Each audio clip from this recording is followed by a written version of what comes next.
Welcome to episode 2 of the official NerdTalk Podcast, GeekSpeak.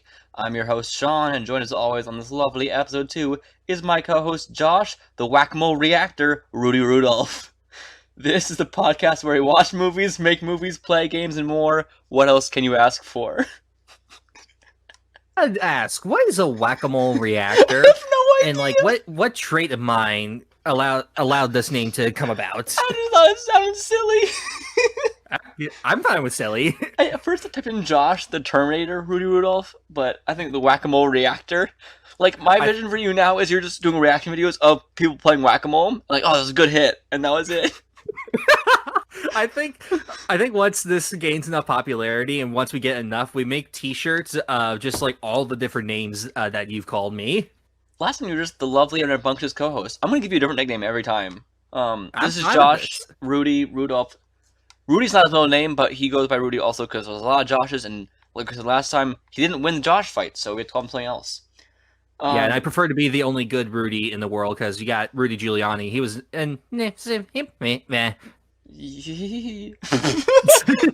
Anyway, sorry for talking fast at times last time. I'll work on it more. I know I talked fast because I edited the whole podcast last time. Anyway, today we're going to actually change things up a bit with the segment order because we usually would start with the DCOMs, the Disney Channel original movies. Which, if you're new here, we do every week a Disney Channel original movie going from the very beginning through modern day. Once a week, we're going to watch them and discuss them, less on a merit-based system of like objectivity, good and bad, because no movie's good and bad. It's all about subjectivity. And these movies are not our demographic. We are judging them based on anything random we think of, pretty much. Yep, pretty much, especially this week's movie. I have like 5 pages of notes. I want to see 1, 2, 3 pages of notes. I got so many notes. We'll get to it in a minute. It's bonkers. But we're moving the order in this because we have a barrage of news this week. A lot. But before we get to even that, I want to address something that happened this like 2 days ago on an app called Tickety Tockety. What is this tickety tockety? This and is a exactly clock what app. happened. You can watch clocks? No. Oh. So this is us. Never mind. Continue. No, go on. Tangent time. Go on. It's not a tangent. That thing where you're like it's an app where you can watch clocks in like season either 4 or 5 of BoJack Horseman. There's a website where it's just about what time is it now.com. You go to the website just to find out what time it is. On that note, that's the entire thing. Look up the website isitchristmas.com. Okay. I'll wait. Christmas.com. No, it is not Christmas. It just says the word no. On Christmas, guess what? It says yes. Oh, that makes sense. If you're on that site with other people at the same time, your flag will show from where you are. That's pretty fun. Anyway, on a different note, so on TikTok this week, this is not really a news, but it's probably why all you are here right now listening. So my girlfriend did a video on TikTok. It was just like an audio sound, and then just have your boyfriend or partner react to it. She didn't mean to be any malice by it, but it started with the audio is something along the lines. What was it? It's okay for relationships to end. Pause. Not ours though. You're stuck with me. We'll be here forever. It was cute. But it went viral with over 5 million views, or I think almost 6 million views or something like that, because I started tearing up a lot, and then she noticed, and then she came to hug me. It was really cute. Like, Josh, you saw the video. It was completely harmless. You could tell, right? Oh, completely harmless. Like I know you, like, and like I can tell exactly like your emotions behind it and what it all was.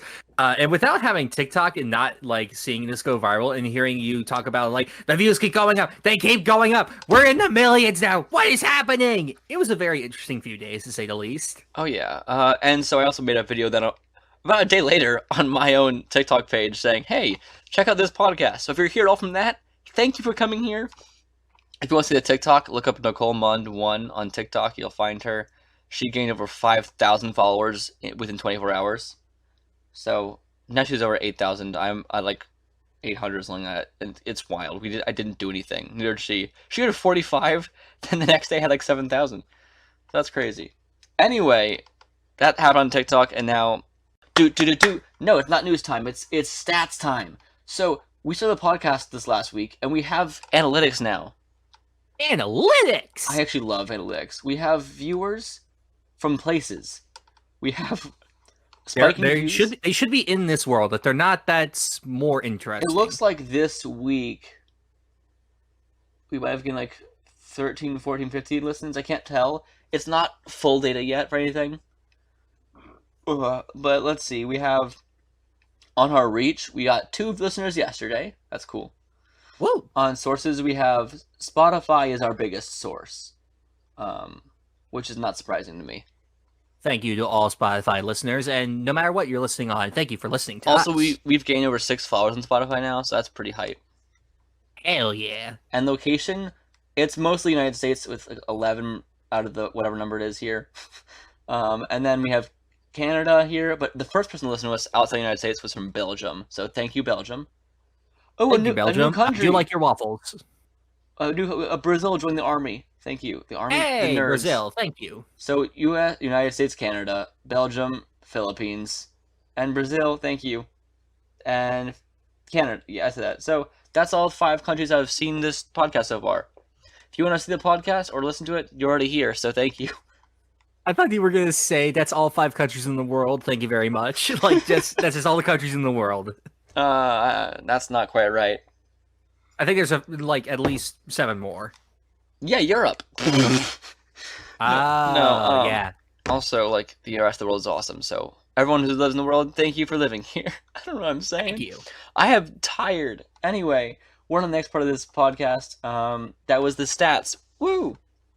If you want to email us or get a shout out for yourself, you can email us at nerdtalkproductionsyt@gmail.com or tweet at us at nerdtalk_broad, and we will give shout outs to people for random things. That's fun. But we have news, Josh. We certainly do. It has been a very big week for news on a lot of different topics. So, last week we said on the movie Knives Out 2. Last week we mentioned one person got cast, and we mentioned, who was it? It was Dave Bautista. And then that, like, a few hours later, like 5 hours later, more news dropped of Edward Norton from his fame in the movie Incredible Hulk, and the kite flub. The kite flub? Yes. Okay, so Edward Norton got cast in Knives Out 2, and from, he's in Fight Club, he's in Incredible Hulk, he's a lot of amazing things, American History X. Great actor. I'm fine with that. I'm happy with that. I love it's still following the trend of famous people, like Agatha Christie style. I'm fine with that. Yeah, it's fun. I don't know what it's not really a Knives Out 2 because it's not the same. It's just following the mysteries of Daniel Craig's character Benoit Blanc, which is a name I absolutely love. I prefer calling him KFC Sherlock Holmes like I did last time. That's also a great name. That being said, this is still a nay for me because it's going on Netflix. So all casting news is still a nay for this movie because it's still on Netflix and not in theaters.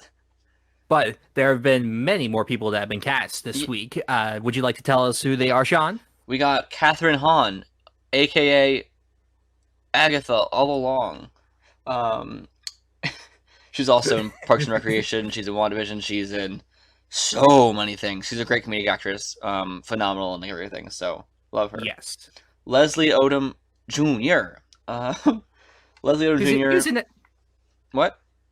No, I was just going to say, he's in that little musical called Hamilton. I don't know if anyone listening to the podcast has heard of that yet. I haven't. What's that?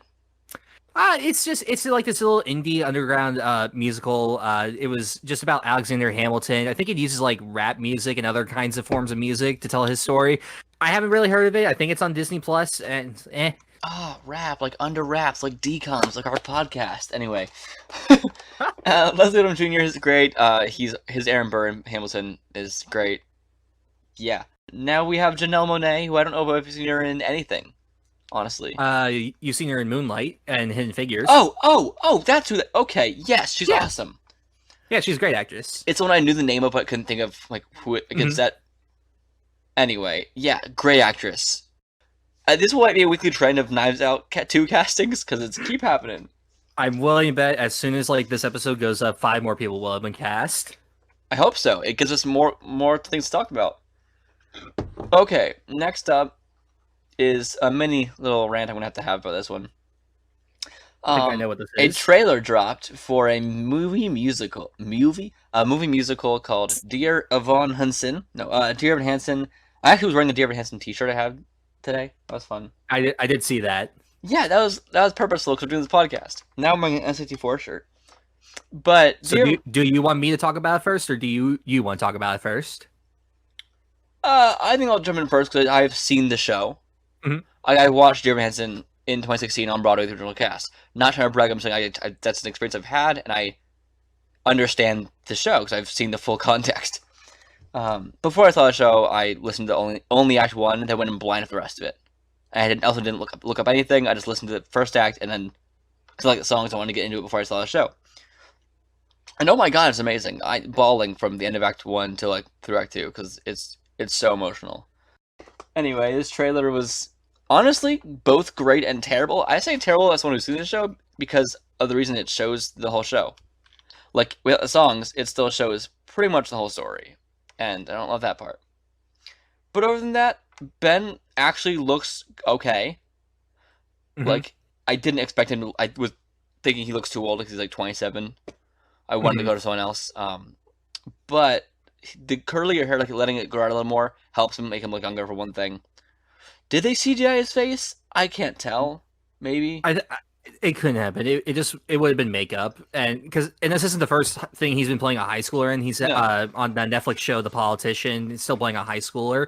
And I think a lot of people got mad about the casting because, of course, of his age. But like, you look at the landscape of like all sorts of high school stuff. Like, no one is their actual age. Everyone is at least like 5 years older than what their characters are supposed to be. So like, once you like just think about that for like a second, then like I can put it past my mind. Like, he's definitely older than what he should be. I also think it's pretty funny. The only part that doesn't need to sing, they gave to Amy Adams, which I think is really funny. Like if you don't need a singing part role, just get a huge star because you can be anyone.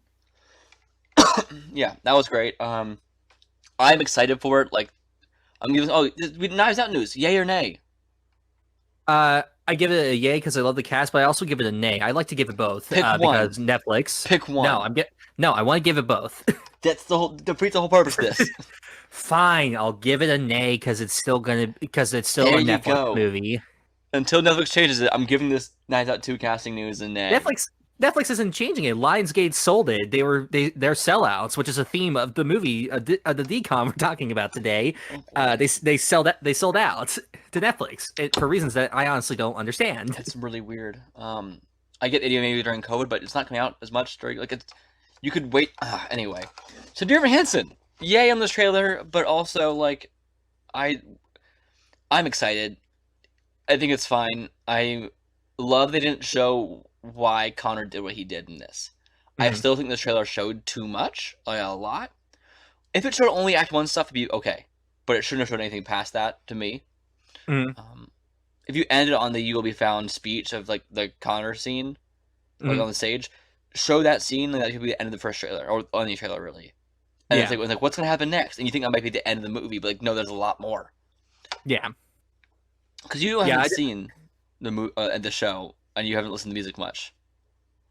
No, when it comes to like Broadway stuff, I don't really like to listen to like the soundtrack if I haven't seen the show because I'm not really gonna get the context of a lot of it, and like it's not gonna like impact me or like mean as much to me.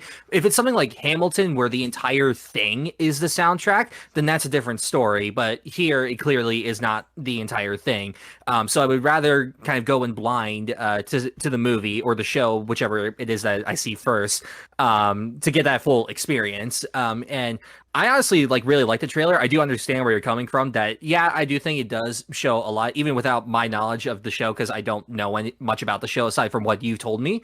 But I still think that it's definitely giving you a good idea of like the kind of emotions that you're going to be feeling during the show, and it doesn't hide from the, I guess, not harsh reality, but the definite reality of the realness of it all, despite it being a musical and being from the writer and director of what? You said the reality of the realness. Look, my wording is fantastic, okay? But it seems I told you this earlier when the trailer came out that to me it feels like it's kind of like a musical version of Perks of Being a Wallflower, Oh and yeah, getting the writer director of that to make this I think was a great yeah. choice. When I saw that, I'm like, oh yeah, that's great. Not casting, but yeah, casting of director, that's great. When I saw it, it just made me happy. So one thing about this trailer that I didn't like compared to the when they were promoting the original stage show, the only thing they really said is that it's a story of a young boy who's struggling with anxiety, and it goes about a lie that goes too far. That was pretty much all they ever said during the campaigning the show. I wish they pretty much focused more on that angle without showing too much more than that. Anyway, Mhm. you said our piece. Next up is the trailer for the Friends reunion. Josh, as someone who's never watched Friends, have you seen this trailer?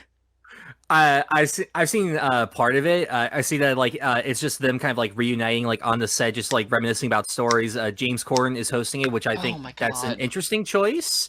Like I don't know how big of I get that like he's famous and everything, but like I feel like it would be more fun if it was just them, kind of like how they did the Fresh Prince of Bel-Air reunion, where it was just the cast talking. I feel like that would have been more fun if it was just them reminiscing about everything.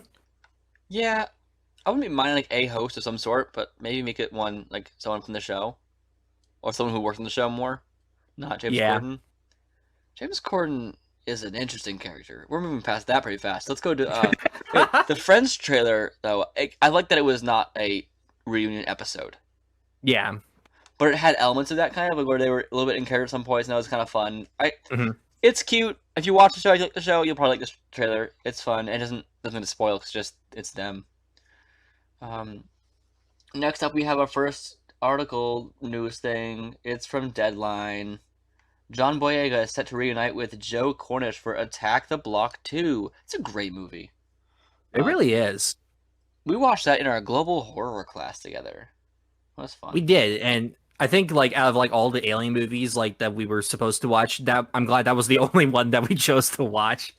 There's a lot more of that class we were supposed to watch for that topic, but we didn't, except for Attack the Block, and I'm happy with that because that was a really fun movie. Yeah, it's great. I'm fine with this. You fine with this? Yeah, I'm very curious to see where they could Because go with this it the for a first one. sequel. Spoiler alert: the first one ends um in a way that's not very easy to do a sequel. I'd say. No, but it ends in kind of like a realistic way to like how everything happened, and I like it when movies like this, like sci-fi, kind of add those real elements to it. It makes it more interesting in my eyes. Yeah, it's like the Get Out alternate ending there. It's pretty Yeah, great. exactly. Um, that's so yay for this. Yes, yay. I'm gonna give you yay for the Friends trailer. What do you say about that? Yay or nay? Even though you haven't seen the trailer fully.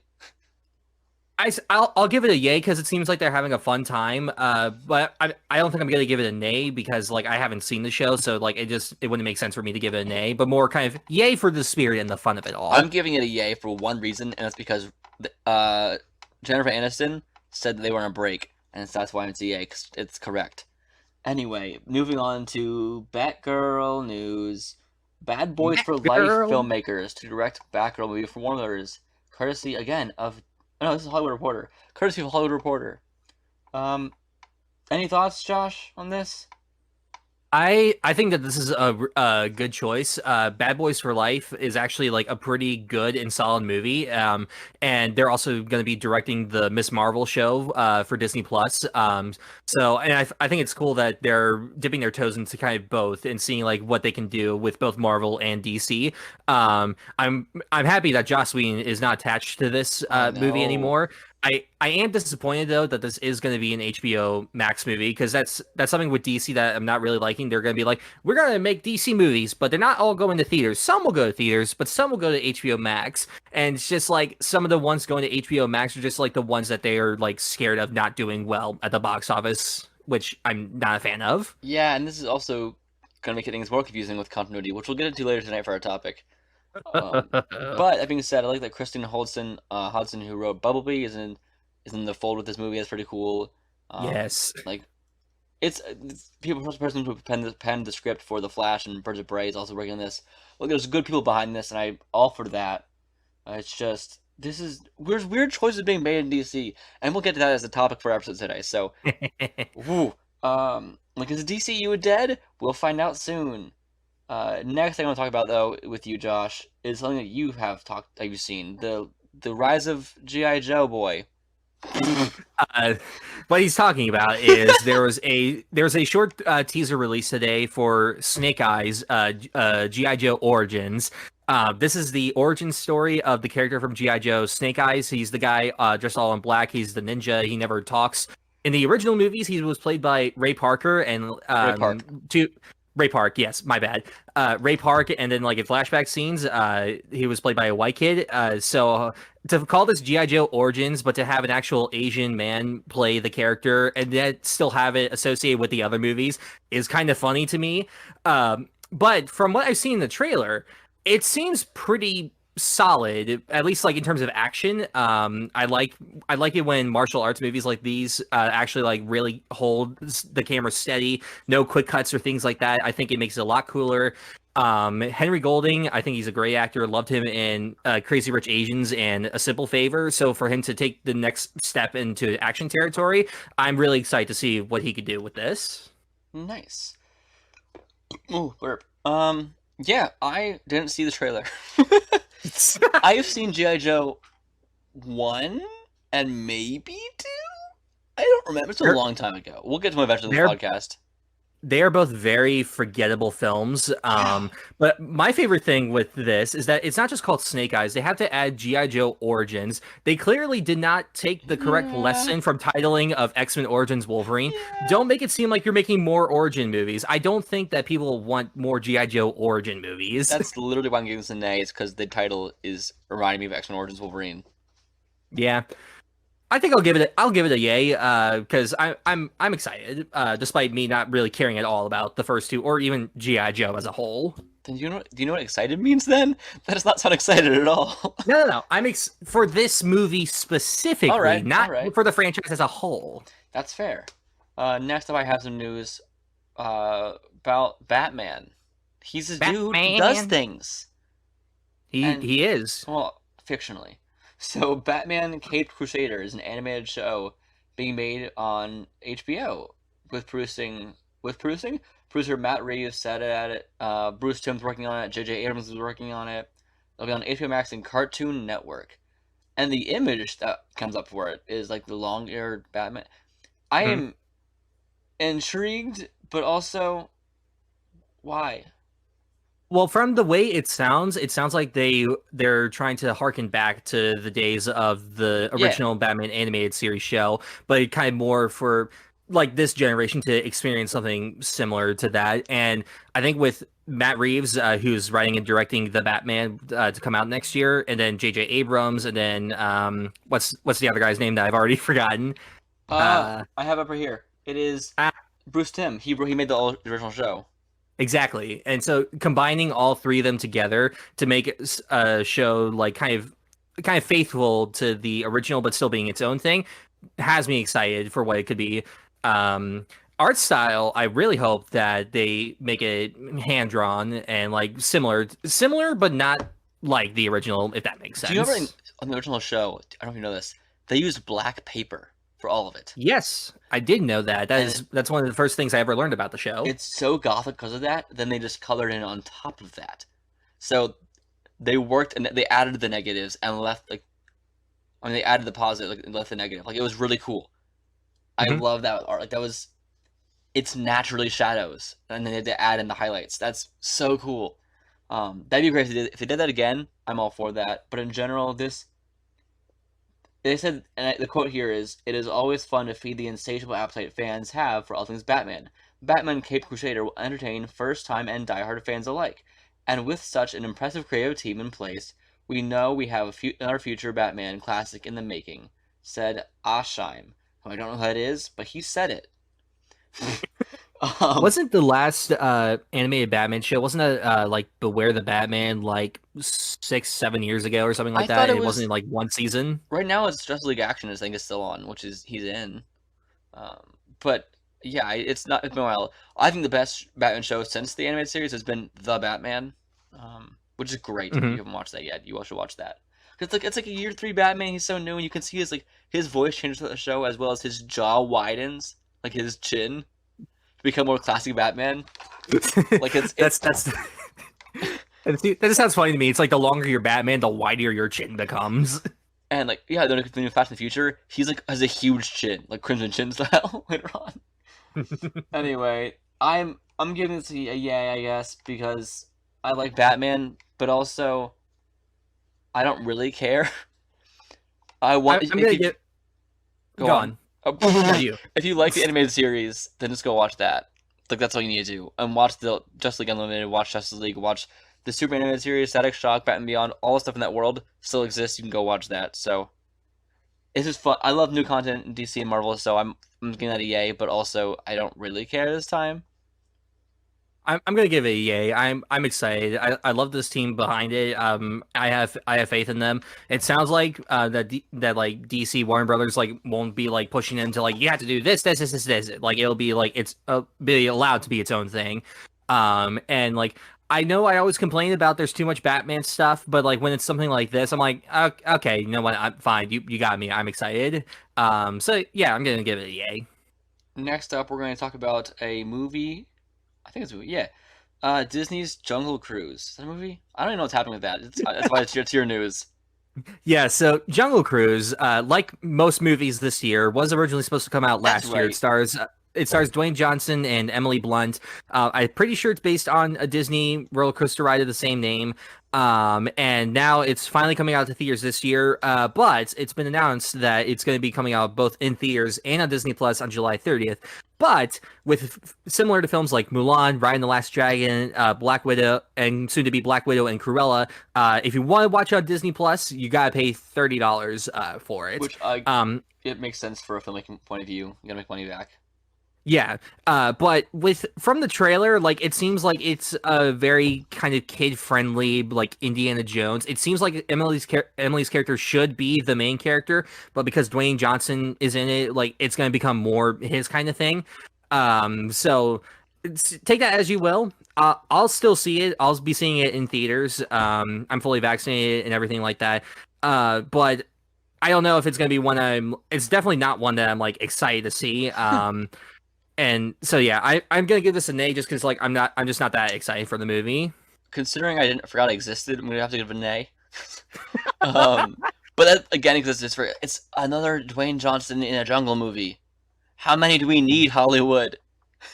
Well, we got two Jumanji ones right now. Right. I thought this was that for in the movie for a second. I don't really care, but like again, I'm not trying to bash on if you do. Like that's awesome. Like my girlfriend loves Disney, so I'm probably gonna see it in theaters. Before we move on to the next bit of news, I just want to say something. This takes place like in like the early 1900s. Like if you look at photos of like muscular men from back then, like where in the world is Dwayne Johnson like getting his muscles like in this world? Like that's probably like out of everything, that's one of the most unrealistic things to me because just like muscle men from like the 1920s are not Dwayne Johnson in the slightest. So I need to know what his jungle workout is. It's eating those bananas, swinging on some vines, of course. Oh, so he took the Shia LaBeouf Indiana Jones 4 method. Oh my God. Working out. Whew, what a movie. Yeah, but also I'm gonna do a cool segue in a minute for some fun things for our main topic. You'll see. But soon we're gonna do a Superman show news. I assume right now. Superman show called My Adventures with Superman, starring Jack Quaid. It's an animated show. It's getting 2-season order from A2M Max and Cartoon Network. Jack Quaid is in shows like The Boys. Yeah. Yes, he's like the main. He's one of the main characters of the show. Yeah. What else is he in? Is he in Shazam? No. No, he's in The Boys, as we just said. He's the voice of the main character on the animated Star Trek show Lower Decks. He was in the first Hunger Games. Yeah, he's been around just kind of everywhere doing his thing. And now since The Boys, he's getting a lot more leading roles. So I think this is going to be fun to see what he could do as Superman. And if either of us seem unprepared for any segments, it's because this is a lot of news this week, and stuff kept jumping on us. Like more news kept happening. Look, I'm keeping up with this. I'm keeping up with this. No, I'm not. What's happening now? Like today, like 5 of our news things like popped up today alone. It's a bit much, which is why I'm actually going to skip on one of the news I gave you. I'm sorry. No Xbox news today. No, but GTA 5, no! Next up, if you want to look up Xbox news, just Google Xbox and click on news. You can hear some stuff. Next up is about J.J. Abrams. J.J. Abrams on the double-edged sword of producing DC movies and whether he'll direct any of them. He said, the few things that I'm working on now as a writer are original ideas. That's kind of cool, I guess, but his original ideas are usually status quo based. Force Awakens was an original idea, but it's kind of bringing things back to how it was. What else is he? Star Trek kind of bring things back to how it was and stuff. He's fine. Lost is cool for the first bit. I have little opinion on this. He's writing and producing a Superman movie. Supposedly, we'll find out if this actually happens. Well, we know he's at least producing it. They haven't really given word, as far as I'm aware, on writer or director yet. But he said that he's not going to be directing it. Yeah, I personally like him as a director. I think Mission Impossible 3 is really good. Super 8 is probably my favorite film of his. I think both his Star Trek movies are good. Into Darkness is underrated, but I do understand fans not liking it for certain reasons. But there's a lot that I like in it. Force Awakens is a lot of fun, despite a lot of the similarities to New Hope. And then I need to rewatch The Rise of Skywalker, and that's all I'm gonna say on it. Same, because we both came out loving it, and now I feel like we're both going with not liking it again. If you see it again. I know there's going to be moments in it that I'm still going to love, but I know there's probably going to be a lot of my opinions that are going to be changing on it. It was the very much, oh look, new Star Wars feeling, and that was the feeling. Like when I first watched The Last Airbender, I'm like, look, it's Avatar. I'm like, it's not Avatar. Well, that wasn't the kind of feeling I had like when Solo came out. But granted, I never really cared from that movie, even when it was announced. So that could also be why. This is one you were actually excited for. We both love Last Jedi, so that's... Oh, yeah, Last Jedi is fantastic. If you don't like The Last Jedi, well, I'm sorry for you listeners. Well, let's stay here, because your opinion is also valid, and you're totally right more than we are, so stay here listening. But the Superman movie, I don't even know if it's going to happen anymore, because this has been said for over a year, pretty much, of this on and off. Yeah. That's the news? That's the Geekly Weekly... The Geekly Weekly. That's a lot of news. Yeah, has been 33 minutes of the podcast so far. Has been mostly that. Next up is DCOMs. So we watched. Actually, we should probably. I had a good segue with the DC stuff and the DC news. You did. I did. I ruined it. Do you want to do DCOM after the main topic? Yeah, this is still a bad segue now. But anyway, so. DC news happened, and I'm letting Josh take lead on this a little bit because he did more research than this because I asked him to because I was tired this week. But basically, will the DCEU be dying or invigorated or what's happening? Because Warner Bros. Is having changes. They are having some big changes. AT&T, not too long ago, announced that they are merging Warner Media, which owns Warner Brothers, HBO, with Discovery, Discovery Channel, HGTV, the Food Network, basically all that kind of reality television. And they're forming them into one big kind of like media, I guess conglomerate would be the best way to say it. This is a bit of a surprise, especially to everyone. I'll get into that very shortly, but because only like in 2018 was when the deal of AT&T buying Time Warner before it got changed to Warner Media got complete. And so when the deal originally happened for AT&T owning Warner Media, Walter Hamada was president, and this is kind of I'm relating this back to DC for a minute. Walter Hamada was named the president of DC-based film projects, while Jeff Johns and John Berg became the head of DC Movies after the critical and box office receptions to Suicide Squad and the theatrical Justice League. Now, if that is not ironic, then I don't know what is. And this is a quote from the head of Warner Brothers at the time. "I'm confident Walter and Jeff, working with our filmmaking partners, will deliver films that will resonate with both broad global audiences as well as DC fanboys and fangirls."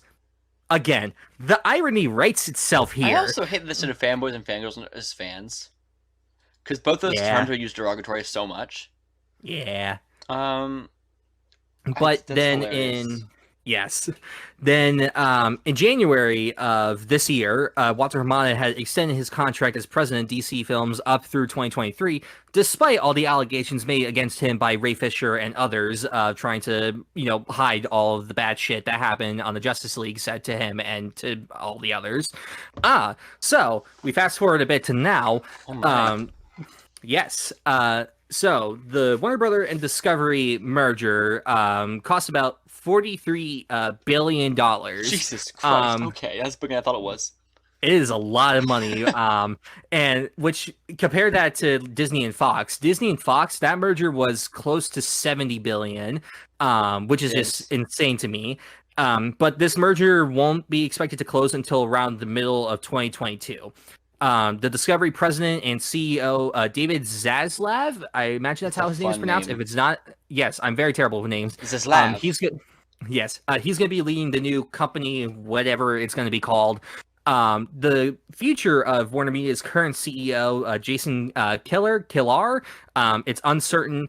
Zaslav's goal is to have 400 million streaming subscribers around the world, which is a step up from the combined 100 million the companies have today. He did not give a specific date on that goal, which is a smart thing because that's so much. Netflix right now has a little over 200 million subscribers, and Netflix has been around for a very long time. And this is where some controversy comes into this. Hold on. This is where controversy is? Not yet. This is more not with DC, but this is few people at both companies were aware that the merger was even happening. So that means that there's definitely going to be a lot of restructuring within Discovery and Warner Media, and this will segue into our main topic: is the DCEU dying? Is it dead? Is it dead on the streets? Well, with this deal, there's going to be a lot of changes coming. Will Walter Hamada stay president? Well, we know at least through 2023 he will be. I imagine Jeff Johns is going to be out soon. He's still producing DC stuff right now. But with this deal, this made us think of, is DCEU, is that even a thing anymore? For those who aren't aware, because you look at the entire library of upcoming things, it is just, I'm going to use harsh language now, it is a clusterfuck of what the hell are they doing? Because stuff will be, but stuff won't be. For those who aren't aware, DCEU stands for DC Extended Universe, which means they're films. Basically, they're in this universe films. Basically, they're Marvel Cinematic Universe. Yeah, from Man of Steel through now of DC films, not including Joker, and soon to be not including the Batman. I think that's it. Also, while we were watching this podcast, more news keeps dropping. That's pretty funny. I'm gonna ignore it though till next week. Anyway, yeah, this is all kind of a mess. I like DC as a whole a lot. I've grown up on DC and Marvel my whole life. So also grown up more on Spider-Man than anything else. It started as Spider-Man, but then it exploded into Marvel once the MCU came around. And then you've come to DC later in life and enjoyed stuff too, and it's fun. We both give at least more positive than negative reaction to every DCU, mostly. Yeah. Neither of us love Suicide Squad. No. No. Either version. I watched the theatrical Justice League the day before the Snyder Cut came out. My God, the quality, it got so much worse than when we watched it back in, I think it was November. I don't know what happened, but my brain just got hardwired. Dostoevsky. Is this God? I hope this is East. God, I hope this is East. That's the Pacific, right? Why is Flash so bad at directions in that movie? Anyway, and moving past that, DC over the whole, I'm so interested in. I wish they removed one of their movies from continuity, and you all can figure out which one that is later on. Just argue in the comments, on reviews and stuff. Do I know which one? The only one that breaks continuity extremely, yes. to me is Wonder 184 is what it is. Yeah. Also, the racism. Especially with the Snyder Cut, like with that existence, you go from like the first Wonder Woman movie where it works in tone to the Snyder Cut. Then you have Wonder Woman 84, which is technically still in continuity, but like that 30-year difference of like complete change in tone, just like. And this is why you need a Kevin Feige type person to make sure it all stays consistent, because it's not consistent. Yeah, I don't mind tonal differences in movies. Because like, I like having Birds of Prey's own tone and style versus like Man of Steel, because it fits the story and the narrative. That's fine. But it's weird the continuity. She can fly. She can make invisible jet. Like, okay. Look, that entire movie is a whole topic conversation in and of itself. If we talk about that, we're gonna be here forever. Yeah. So DCEU we overall enjoy more than not enjoy. But we also recognize that there's a bit of a messy track record with some things. Also, to say the least. F.U. Jeff Johns. I used to love your comic books. Now I struggle to read my favorite. Okay, I own a few of his comics. And it's upsetting because it's some of my favorite Justice League run. It was the New 52 Justice League, beginning of it at least. I love that, and now it hurts. Ever since the theatrical Justice League came out, that was when all the problems started, because before it had released, like you had like the Flash movie, Cyborg, Green Lantern, Ben Affleck's Batman movie, like it was still keeping in line with kind of how Marvel did their kind of thing, and it was supposed to be like, you know, kind of one a year thing. But then once the movie came out, after Warner Brothers, Joss Whedon, Jeff Johns, and all of them just fucked it up so hard. And then they're like, oh no, the movie did poorly. Guess we gotta go do some new things. And it's just like, no, you're the ones that caused this problem. They're like, no, we didn't, as they kept making new things happen. And oh yeah, Suicide Squad, that also belongs in the bunch of Warner Brothers fucking up movies. But yeah, then those movies. I don't think it was gonna be good anyway, to be honest, because David Ayer's writing was not amazing. Yeah, the only movie I've seen from him, which I've only seen 3 of his movies, that I like, was Fury. That to me was a pretty good and solid movie. So when I heard he was making Suicide Squad, I was excited. And then I saw the movie, then I saw the extended cut, and I was just like, never mind. What's pretty funny is I liked Bright until I saw Onward, because it's the same concept done way better in Onward. When I saw Bright the first time, I loved the concept, but then I watched the movie and I'm just like, okay, you got 2 problems. A, I can't tell what the hell is happening. It's so dimly lit. Like, I get it's ironic. The movie's called Bright and you can't see a damn thing. But that's ironic. It's ironic in a stupid way, because I don't think that was intentional. And then problem number 2, it's poorly written. David Ayer didn't write it, but the writer just... No, both as a person and as a writer, no. No, David Ayer did write Suicide Squad. No. I know Suicide Squad. I was talking about Bright. Right, yeah. So back to the DCEU, and also with the news of nothing seems to be wanting to be connected anymore. They keep saying it's an off-world, it's an off-world. Like, what's in the world then? What's in the world then, Hamada? If you want things to keep existing, and they keep saying everything's on Earth 2 now. That's not how multiverse works.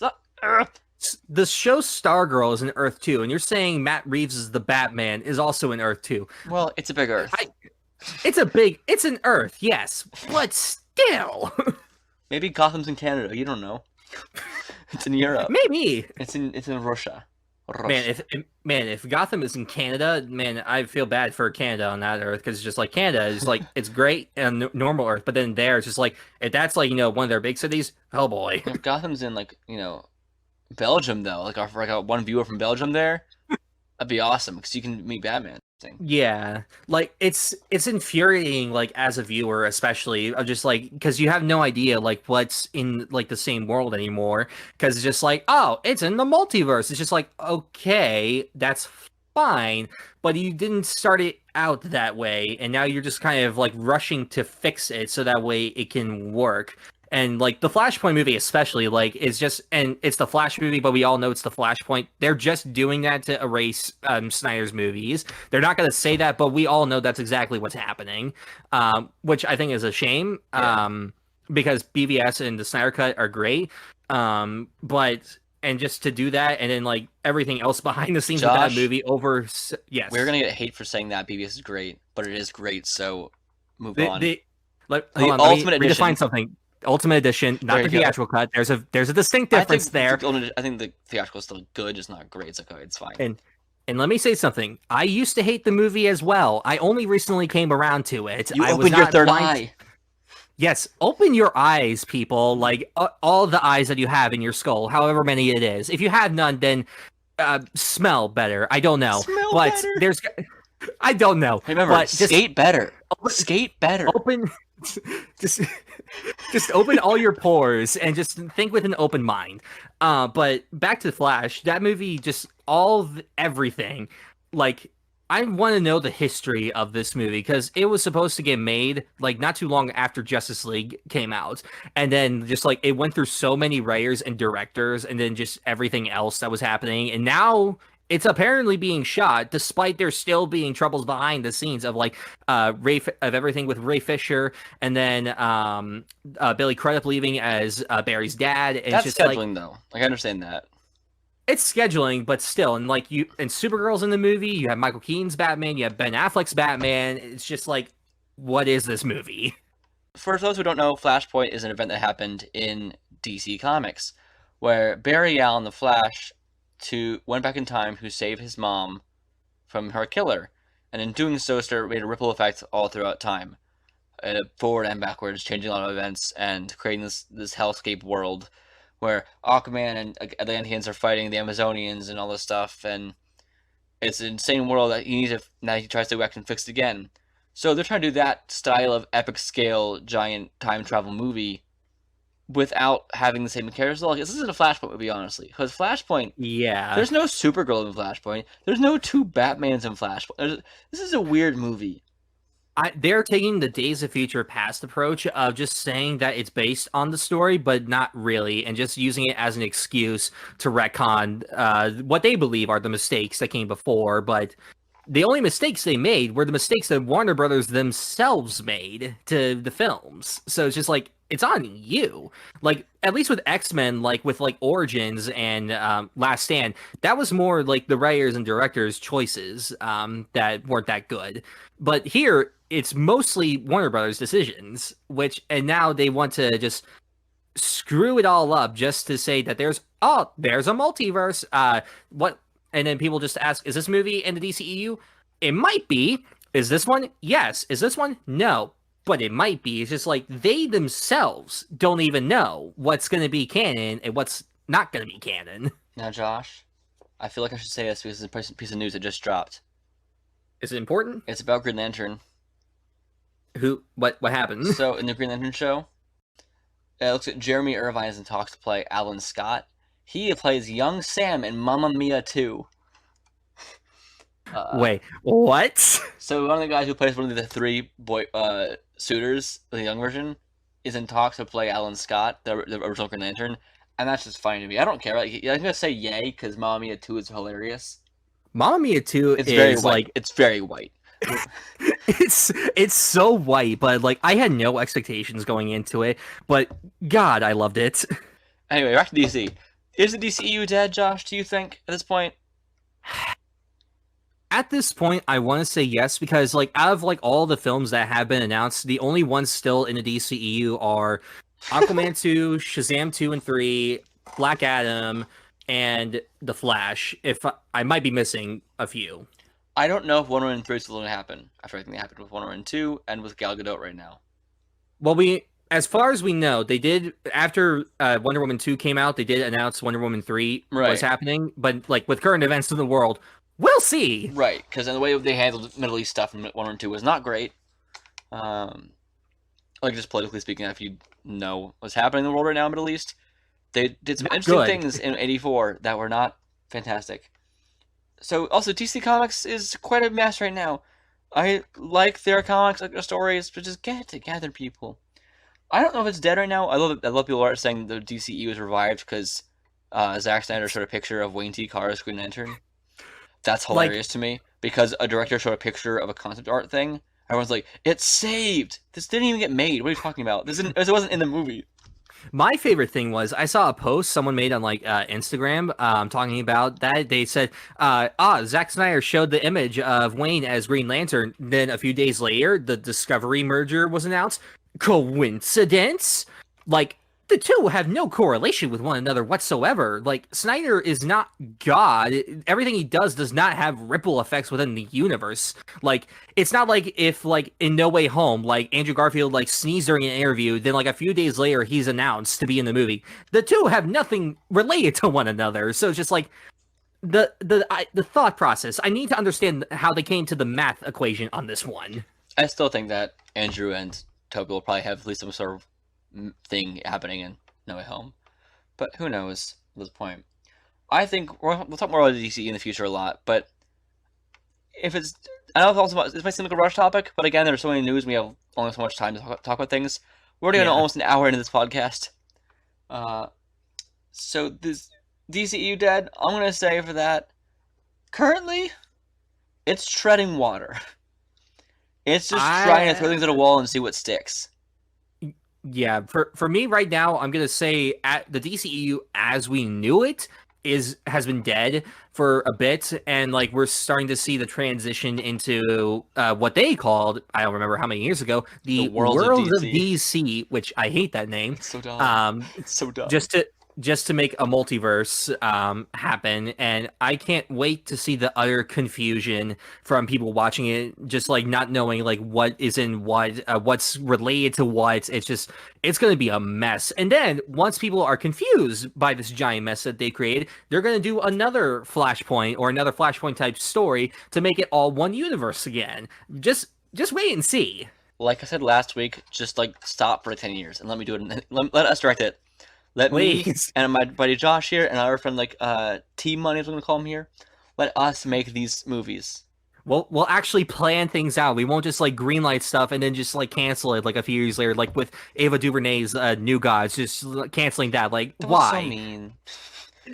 She's a great director. I would have loved to see what she would have done with New Gods, but oh no, Darkseid was in the Snyder Cut, so it's gonna confuse the fans. No, stop! Don't you say it's confusing the fans. Everything else you're doing is confusing the fans. That excuse is horseshit, especially considering they've said that before. They're trying to do the Batman, but it's still not Ben Affleck's Batman, but they're both existing still, and all these other things. Like, but you're saying that Darkseid can't exist twice in a movie that wasn't even canon in the first place. Speaking of which, do you think that Snyderverse will be restored from this? With the way this deal is, there could be a much stronger possibility now because AT&T loves Snyder. Yes, but like Warner Brothers like just wants to like just rush it under the rug. Just like they don't want to admit that they did anything wrong with how they treated Snyder, Ray Fisher, so many other people during the movie. They want to deny it for as long as they can. But once the heads change, because there's definitely going to be changing heads in this whole thing, there's a strong possibility that it could get greenlit. We'll see, but I have more faith in that it could happen now. And on that note, I mostly agree with that statement. The DCEU is struggling. If you don't, again, DC just get it together. DCEU is struggling. Yes. Fix yourself, check yourself, and just skate better. Just skate better. On that note, with skating better, I bring you to the best transition ever. Just telling you to skate better. The movie Brink is the third ever DCOM and the second one in the year 1998. DCOM stands for Disney Channel Original Movie. This is a very weird movie. It's very 90s. It's been the most 90s movie I've seen since Jonah Hill's movie mid-90s. That's how 90s it is. It's very mid-90s. Like, it's not even like a very late... It doesn't feel late 90s to me, but it's interesting. I have pages upon pages of notes here. Let's start with the guy who... What? I was gonna say before we get into like the actual like the notes we took, let's talk about like just what the film is about. Yeah, sorry, we didn't do last time. I wish we did that last time because I watched upon listening to it. I'm like, oh, people who don't know what this is was very confused with the Lucky Dog probably. So this movie, I think for a film like that, it's more fun. Yeah, but this one didn't need a little bit of context. This is about a boy he's Brink. He likes being called Brink. What's his first name? Do you know his first Jay something? I don't know. Brinky boy. Anthony, and then Brinky boy.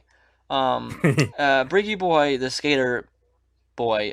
He loves skating. He loves soul skating. Skating for the fun of it. His dad's like, no, don't do that too much. Why are you so happy? He's like, I love it, Dad. Let me do the skating. Let's not sell out to the man. And so the man comes into the picture. And so this skater ex-boys, the guy with the yellow shirts, his arch enemy Val, they are like, we wanted to take pictures in our skate park here, for this magazine and for cool deals. And a skatey boy, Brink, is all like, but we were here first! And so, naturally, a fight comes up, and people get all riled up. And the movie is basically just the idea of, don't sell out to the man, be yourself. You be you. Skate on, brother. Okay, that's the first thing I want to talk about this movie is the concept of not selling out. In the context of the movie, his parents like are in financial troubles because his dad is on disability leave. Logic.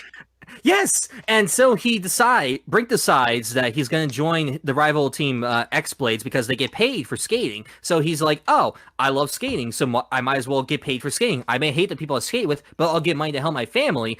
He doesn't tell his friends, and by the time that they figure it out, they're just like, you sold out to the man, how dare you? And he literally says to them, but I needed the money. I needed the money. We all do, bitch, move on. It was so funny. So it's just like, don't sell out, because selling out is for losers. Okay, so I have a lot of notes here. Let's start with this. The guy who played Brink was voiced voiced Sid in Toy Story. The guy who played the main character was Sid. And that's wild. It's even better! He also... What else? He was in other Disney Channel things, but like that was the funniest thing that he did. Also, his dad told him English to him saying, what up? And that was the dad's first line. Like, what up? English! Like, that's not radical language. Like, that's not... I've got some great quotes here. Oh, me too. Go on. Did you say, today I'm going to talk, or today I'm going to skate? That's apparently their philosophy, because it's said many times throughout the movie. Is it really? I don't get what it means.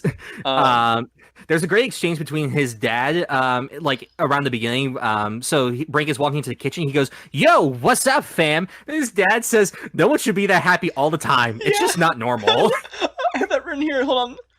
I love when he ran in saying, "Yo, what's up, fam?" And his dad responded, "No one should be that happy." I cracked up laughing so hard. No one should be that happy all the time. What the heck? And later on in the movie, he has an opposite reaction. No one should be that sad. Yeah, but then right after he says no one should be that happy, he says, you see, Katie is a normal child. It's the first day of school, and she's miserable. Yeah, that was like, you want your child to be unhappy? Anyway, my next note I had was, in the first scene, when they're sitting like waiting for a bus, first off, there's a bus that's like it's a school bus that's going to take them to, that was a school bus. Yeah, a school bus to take them to the beach. What is this? You have skates. Skate to the beach. That's what I'm saying. Why do they? Before I knew it was how the movie, I said, why do they all just have skates there? And like, if skating wasn't their plan, why do they have? Like, it was just It's like, oh look, and then he pulls out like, and they're like shocked by it. You have skates? We can use these to travel. When it gets to like after the summer, when it gets to like back to school, the girl, I forgot her name, Gabrielle, when she comes like when she comes like wearing like a dress, like they're mortified at this. They're just like, what happened to you? I wrote that You're too. not I'm just like, the most horrifying to these kids is that the girl is dressed like a girl. It's so terrifying. Okay, hold on. I got other things. I love when she said, "Stop saying guys all the time." It's like, again, stop saying guys. Like, this is just like normal talking. Okay, do girls actually get mad at that? Because if so, I'm sorry. Maybe you can change the language, but like, this was really funny. I'm like, doesn't seem like actually an issue in the world. That's like saying people. Also, one of the 90s slang that I just did not understand for the life of me. I think she was talking about like some kind of like clothing or something, or he said. I think it was Brink. He said, personally, I think it's fat. P-H-A-T. I had to turn the subtitles on to make sure I heard what I heard correctly. I knew that one already. Fat means cool, yeah. Okay, because I was just like, I know that our generation has like insanely stupid slang words, but just like, what does this mean? Yeah, like that literally just means cool, yeah. I wrote, Dog Man from You Lucky Dog is more human than Brink is. Like, what scene made you write that? Like, it's just every time Brink showed up and just started talking, it was like a 90s computer, like, just like spit him out. And every time he said words, I wanted to punch him in the face. I hated it so much. Let's see. The guy said I don't know any of the two guys' names who are like, his best like friends. Yeah. But in the beginning, when the first skate park, the guy said, "Check it out," and then we got a close up of the hat they're looking at with the words on it. Mm-hmm. And then he said the word "check it out." Then he showed what we're checking out, and then immediately he said what it was. Like he read it out loud. Like we just saw that. Why are you saying it again? Anyway, There's a great moment. There's a great moment where they pull a prank on the rival team by changing one of their sandwiches to have worms in it.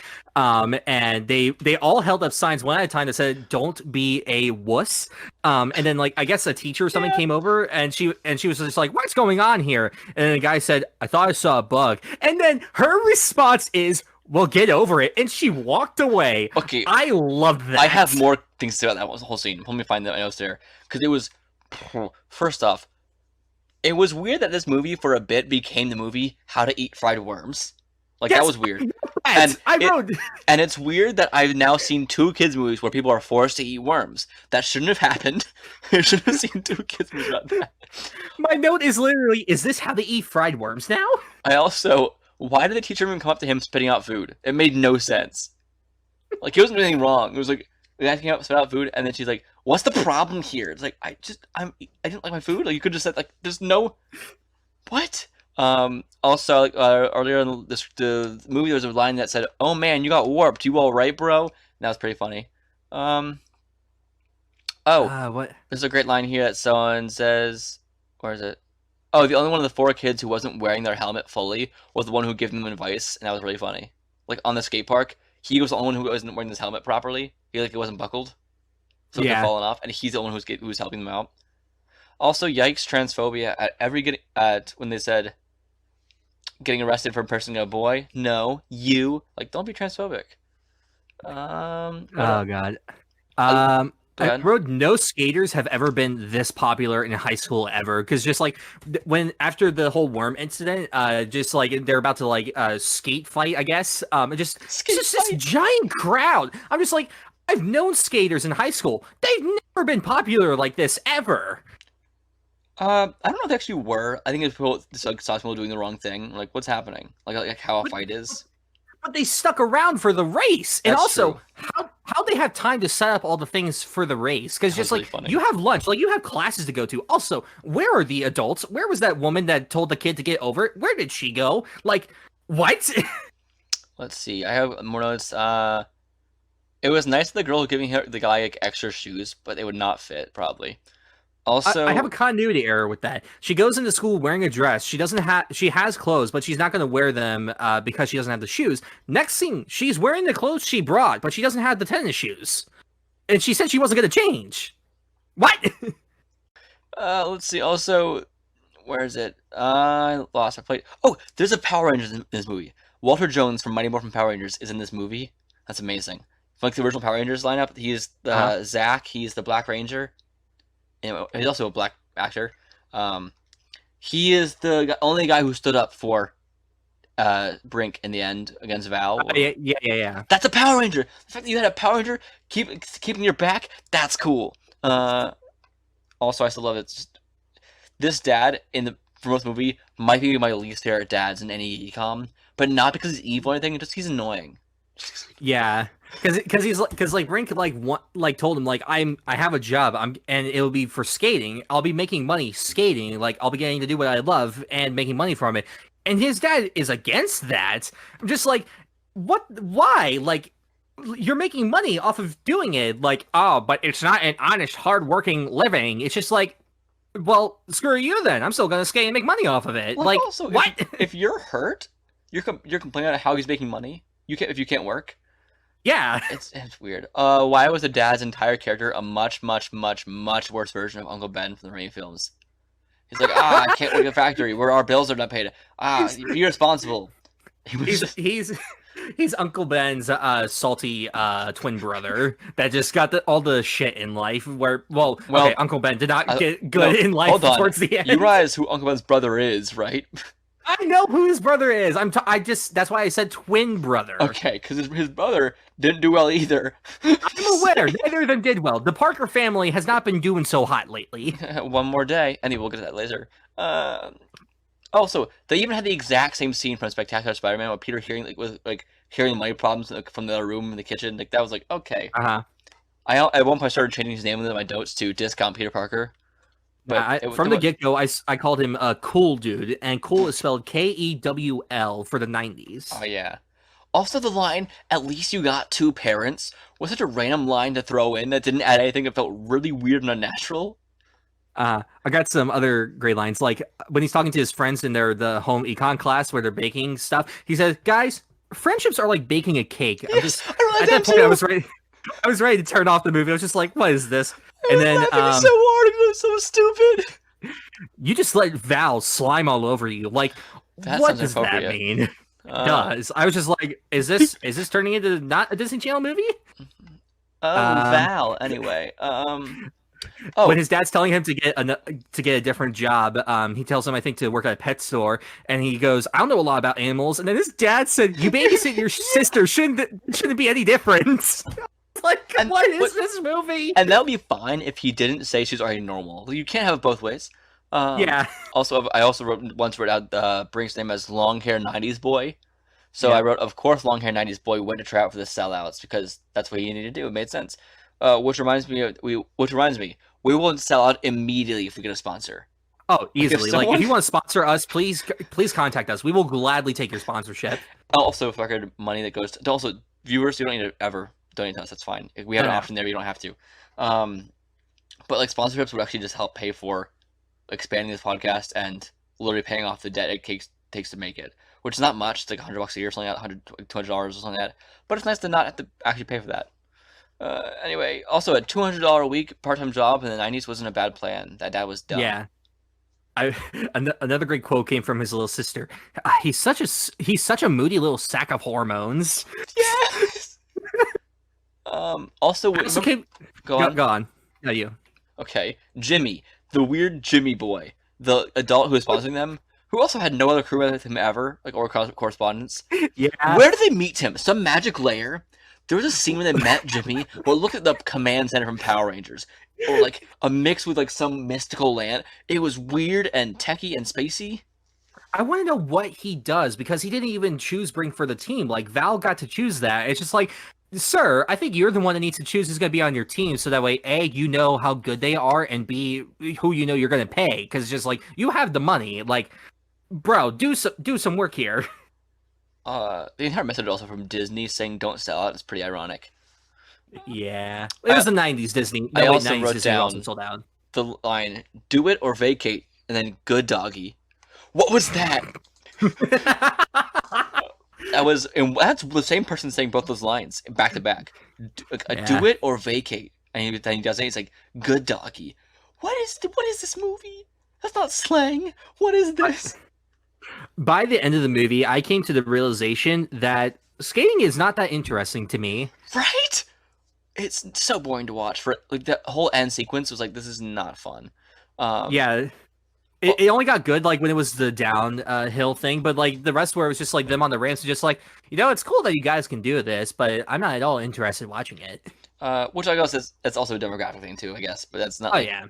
But also, there's a moment when his dad says says to him, "I got you a job," and the music does like a little record scratch thing. Yeah. That made me laugh so hard because it's like this little boing. Like I'm like it's the exact energy of record scratch, and it's so stupid. I loved it. Yeah. The montage when he gets the job is pretty terrible. Yeah. The entire conflict in the movie could have been avoided if you just communicate from the beginning.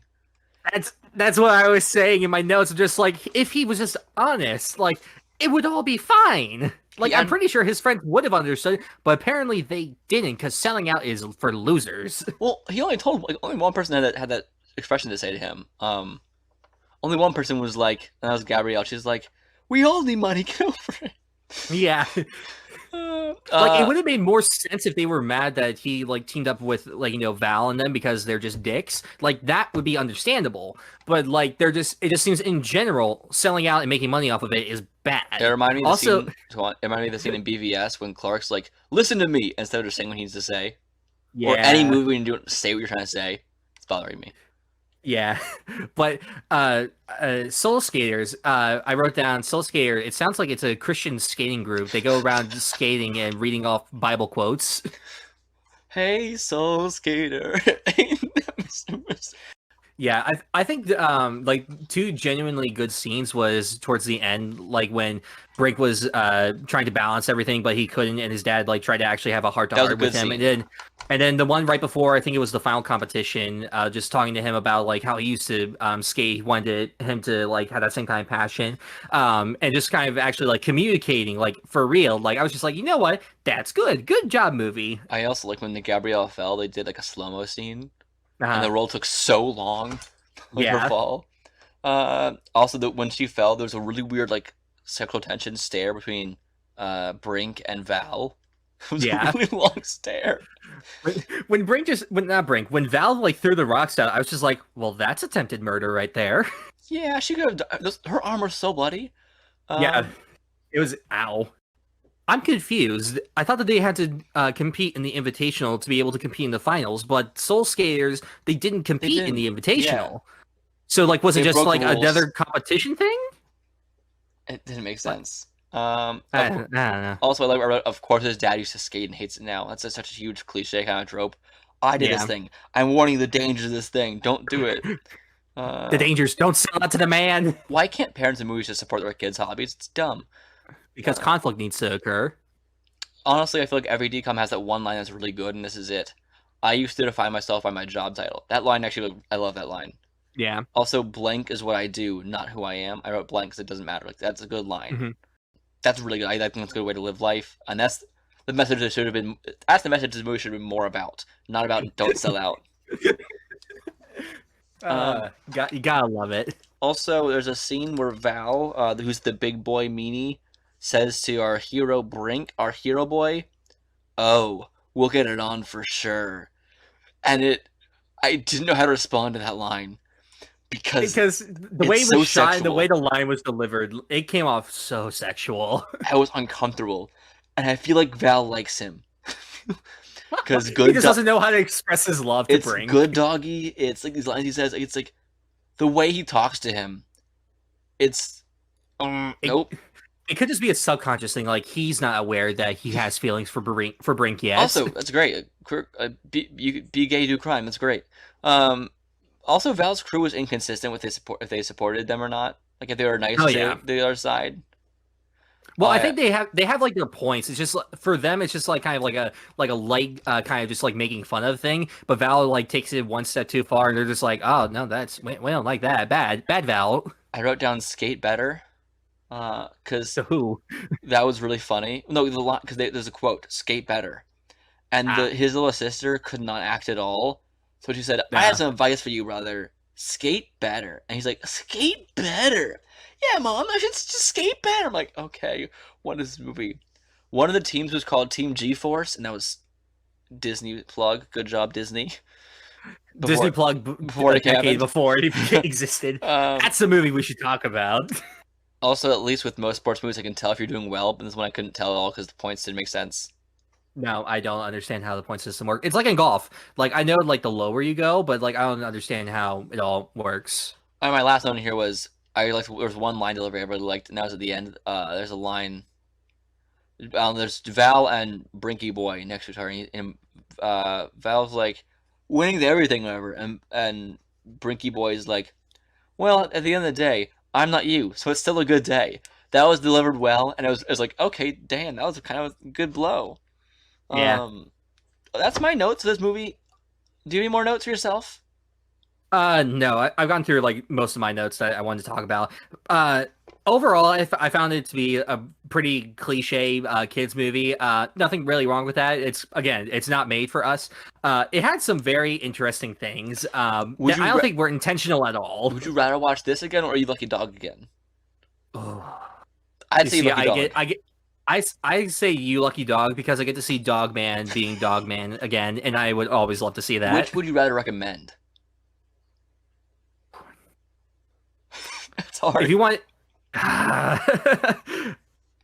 still say lucky dog because I want, but not for amazing. Just because everyone gave their all, and it shouldn't have been a Disney Channel movie.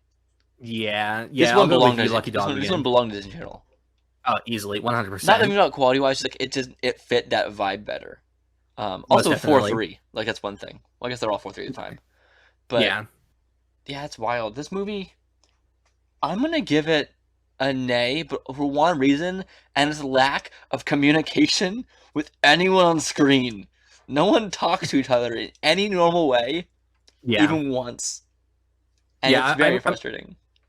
I'm going to give it a nay for me because, like, once it starts to get into that cliched story of just, like, trying to balance, like, the life, not telling people everything, it's just, like, I know exactly where this is going to go. It's not going to surprise me in any way. And by the end, it did not surprise me in any way.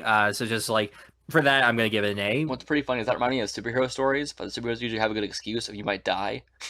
Yeah. This was just like, but my friends might judge me. No, they won't. Just, like, understand that they know your dad isn't working, and your mom doesn't seem to have a job.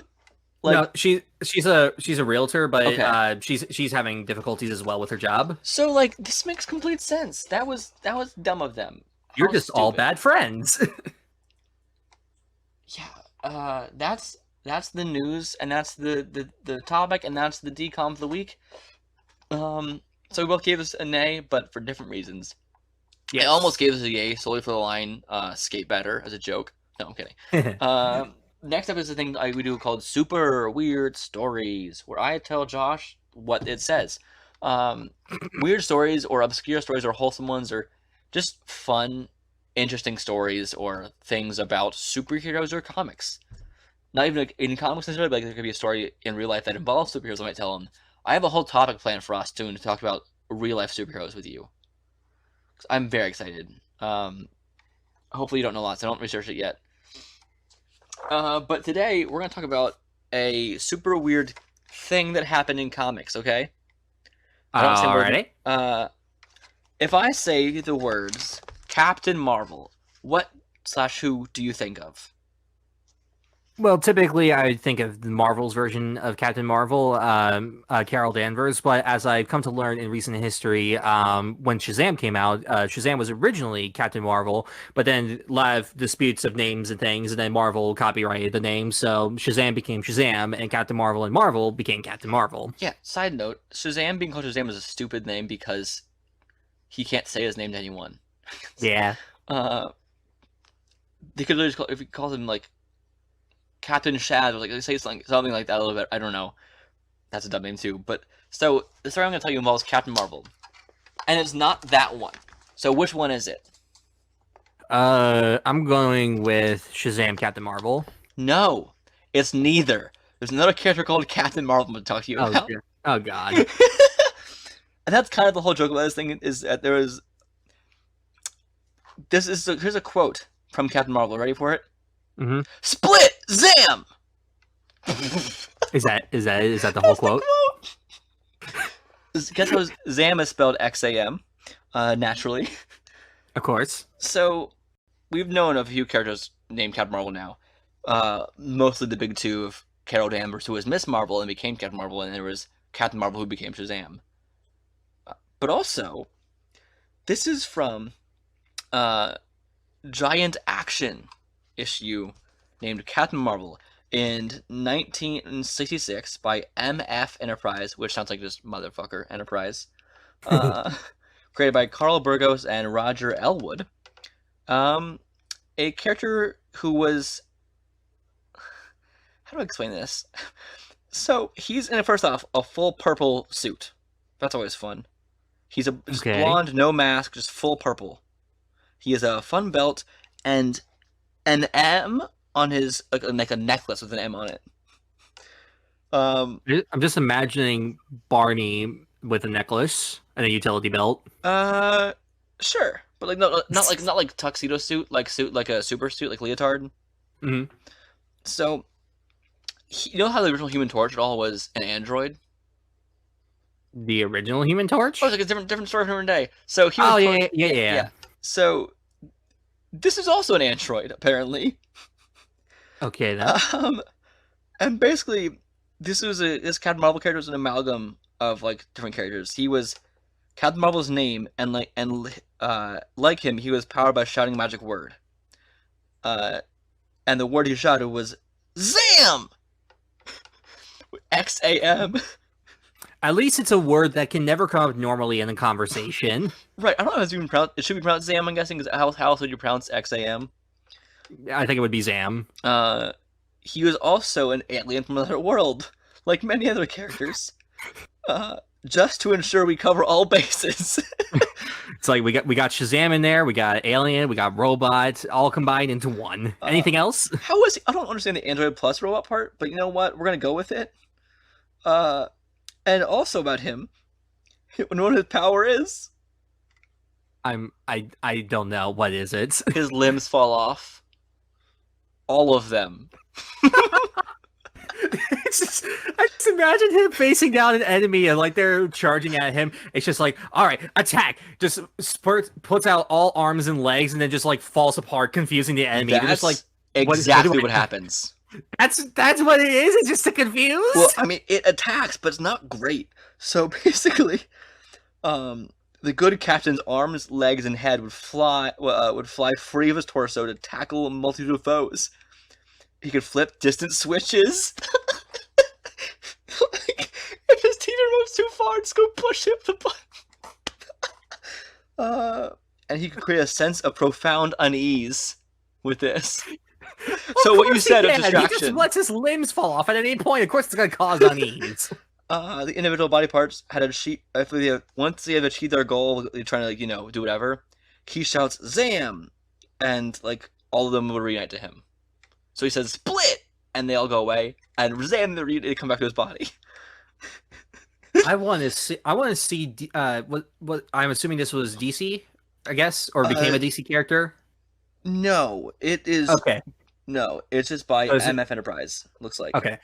I want to see Marvel or DC take this character and try to put him in the gritty, serious world of the comics these days. Because like most comics are made for like more mature audiences now, and like I want to see how they can incorporate this character. I would love into it if in Shazam: Fury of the Gods they included this version of Captain Marvel as well as a fun joke. Because he would kind of fit that tone.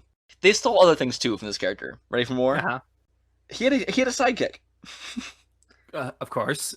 As one does. His kid's sidekick was named, guess what? I don't want to know. What is it? Billy Baxton.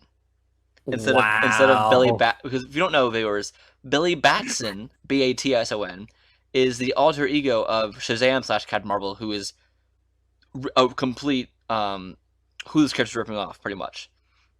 So Billy Baxton is his sidekick.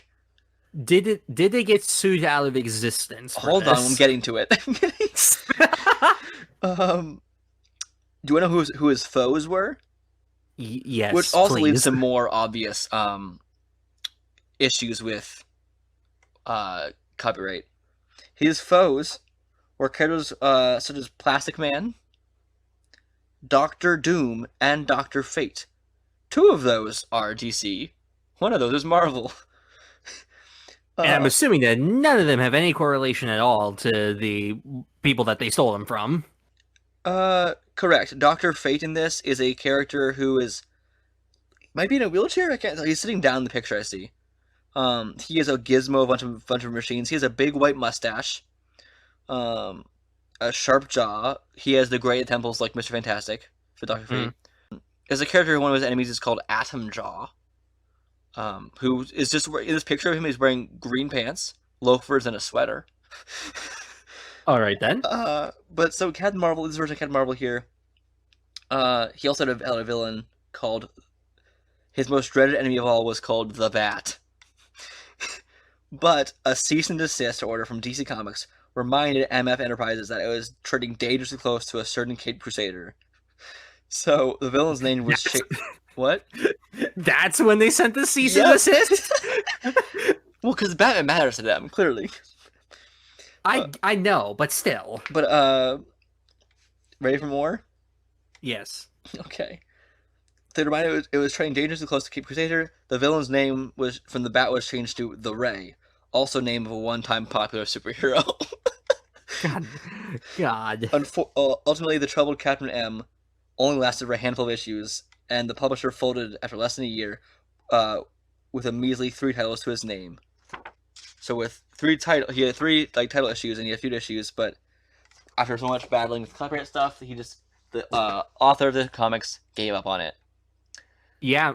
Which, I gotta say, is a fun story to tell. Like, this character is so dumb.